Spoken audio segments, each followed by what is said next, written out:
Welcome to the deep dive. Today, we're tackling Christopher Nolan's Tenet. Oh, yeah.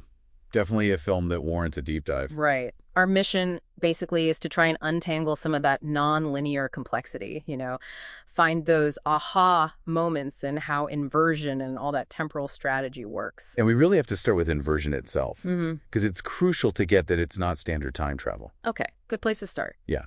It's about technology manipulating entropy, reversing its flow.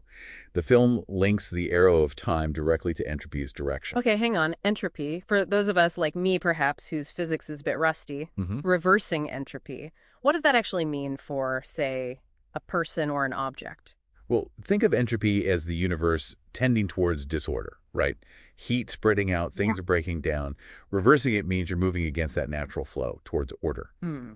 And the immediate effect, the really weird part, is you have to literally move backward through time, moment by moment, in reverse. Which explains the oxygen masks. Exactly. Your lungs can't process air that's flowing forward in time relative to you. You'd suffocate.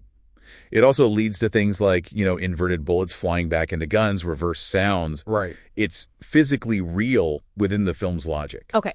So it's physically grounded, in a way. Right. And this tech sets up the main threat, right? The algorithm. Yes, the algorithm. Yeah. It's basically a doomsday device designed to invert the entire world. Wiping out our present, just erasing us. Total erasure. Global apocalypse. Yeah. Thankfully, the scientists who created it got scared, basically, and split it into 9 pieces, hid them in the past.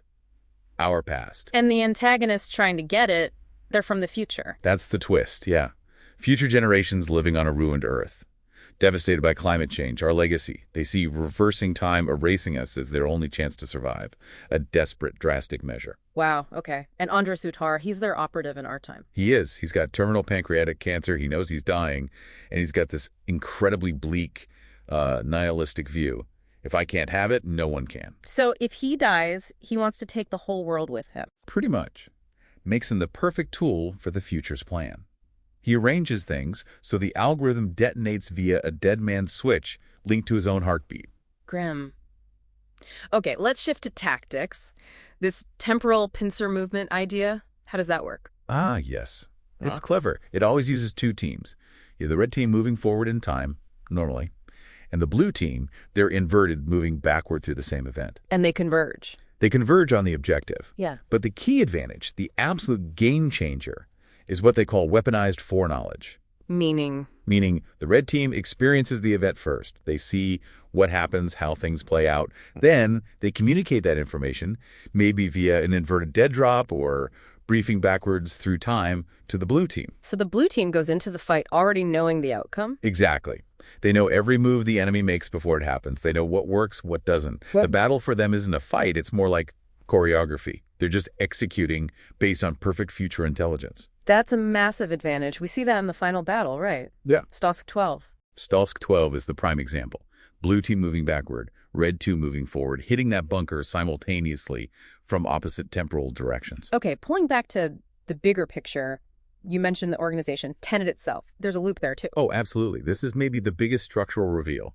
The entire Tenet organization is, fundamentally, a causal loop. How so? The protagonist, our main character, goes through everything in the film, learning about inversion, fighting Sator, the whole mission. Yeah. That entire experience is his training. It gives him the knowledge, the motivation, the contacts, like Neil, and even the inverted tech itself, everything he needs, so that in his future, he can go back and found Tenet. So he creates the organization that recruits him and guides him in the first place. Precisely. His future self ensures his past self succeeds. It's a closed loop, completely self-creating. The dizzying. And Neil fits into this loop deliberately.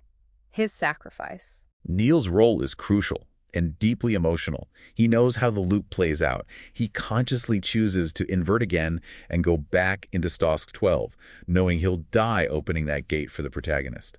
You see him with the orange tag on his backpack earlier, and then later, you realize... That was him, knowing he was going to his death. Right. He accepts his fate within the loop for the greater good, for the mission to succeed. It raises huge questions about free will versus determinism. Definitely. And this brings up the moral dimension.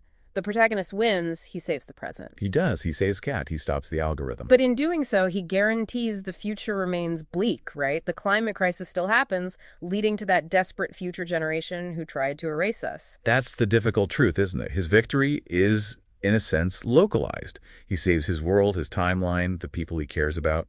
But it arguably comes at the expense of that future. Protecting linear time ensures their suffering. So wrapping this up, what's the big takeaway? Is it all just predetermined fate? I think the core idea Nolan explores is that even within what seems like a fixed deterministic loop, there's still room for moral agency. The events might be fixed, but how they happen, the choices made along the way, those matter. Like the protagonist choosing to save Kat, prioritizing an individual life within this grand impersonal mechanism. Exactly. He chooses compassion within the loop. He fulfills his role, yes, but he does it with a certain ethic. Which leaves us with a final thought, maybe. If the protagonist goes on to found Tenet, having made that choice for Kat, what kind of philosophy does his Tenet operate under? Right? Does he build it around the cold, hard, utilitarian logic needed to fight a temporal war? Or does the priority he placed on protecting one individual shape the entire ethos of the organization he creates? That's something to really chew on.